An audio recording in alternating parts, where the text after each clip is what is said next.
Well, we know that in former President Trump's inner circle tonight, there is shock and there is also growing outrage, including from those who are potentially going to be named in the coming days to be former President Trump's running mate.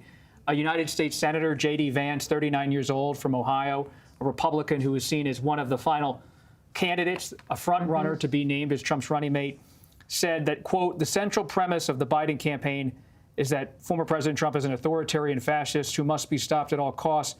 That rhetoric led directly to President Trump's attempted assassination.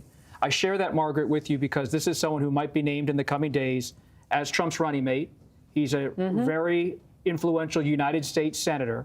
And so we're seeing tonight on a personal level, I texted with Donald Trump Jr. They're speaking with their father. He's issuing a statement on Truth Social about how he felt bullets around him. He had blood on his face. He was whisked off stage. This comes also before the Republican National Convention. That's not going to be canceled. There's no sign tonight from our reporting in Milwaukee on the ground that that's going to stop in any way. They're going to expand the perimeter. But you're seeing so many Republicans tonight. And you also see, just again, former President Trump is fine based on our conversations with his closest advisors and families. And I want to just read a part of his statement from 8:42 tonight on Truth Social. He said, nothing is known at this time about the shooter who is now dead. I was shot with a bullet that pierced the upper part of my right ear. I knew immediately that something was wrong and that I heard a whizzing sound, shots, and immediately felt the bullet ripping through the skin.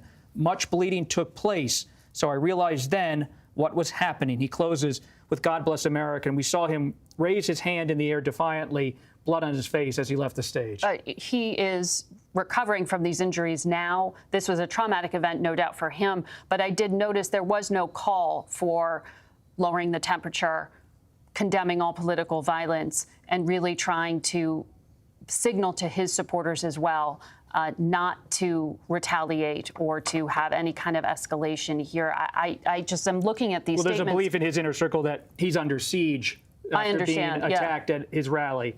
And so there's a lot of every text message I'm getting. Will exactly digest it, like you're saying. I mean, every single text message, literally every single one from Trump sources is outraged and shocked.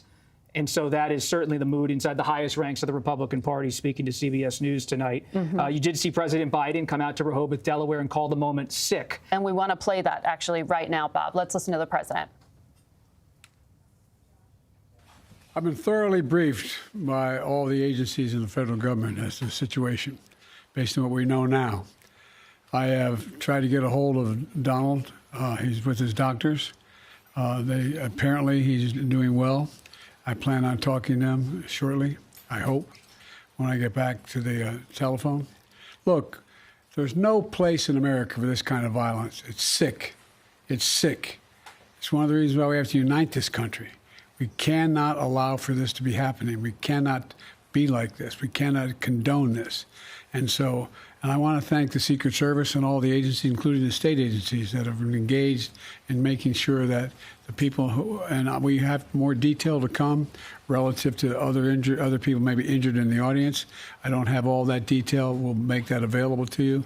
I may be able to come back a little later tonight, but we'll put out a statement if I'm not able to if it's not convenient for you all.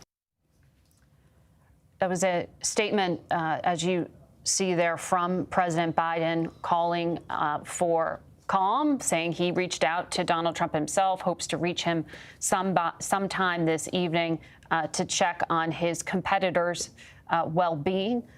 We want to bring in CBS News senior White House and political correspondent Ed O'Keefe, who follows the Biden campaign very closely, but is also on the political trail right now. He's out in Milwaukee, Wisconsin. Ed, what do you know at this hour? The president remains at his home in Rehoboth Beach, Delaware, Margaret, but the protective press pool that tracks his movements and travels with him for incidents just like what unfolded today, or the possibility of them, has not yet been cleared for the night, which means we could hear again from the president. There could be a decision made to move him back to Washington tonight. We await word on that from those traveling with him in Delaware. But in that statement, condemning the violence, calling it sick, saying it's one of the reasons we have to unite, and the fact that he said from the beginning of that statement that he's trying to speak with Trump tonight was a signal not only to Americans but to the world that at least American political leaders are trying to get in touch and unite tonight in the aftermath of this violence. A few other things to convey here and to remind people. We are in Milwaukee ahead of the Republican convention. It is set to begin on Monday with the formal nomination of Trump and his running mate, who we still don't know who that person is. It's supposed to happen Monday afternoon.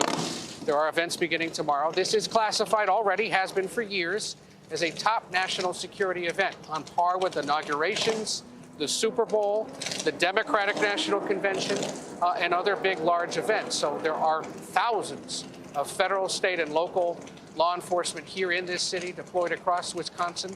As we were flying in this afternoon, there were about a dozen or so law enforcement officers. We never quite determined for which agency, but they were flying in here as a group to deploy in assistance to the Milwaukee Police Department. In the airport, we found dozens of others from other agencies. Some appear to be from Texas, for example. There are about a dozen cities across the country who've deployed police officers, other security personnel here to help. That's standard.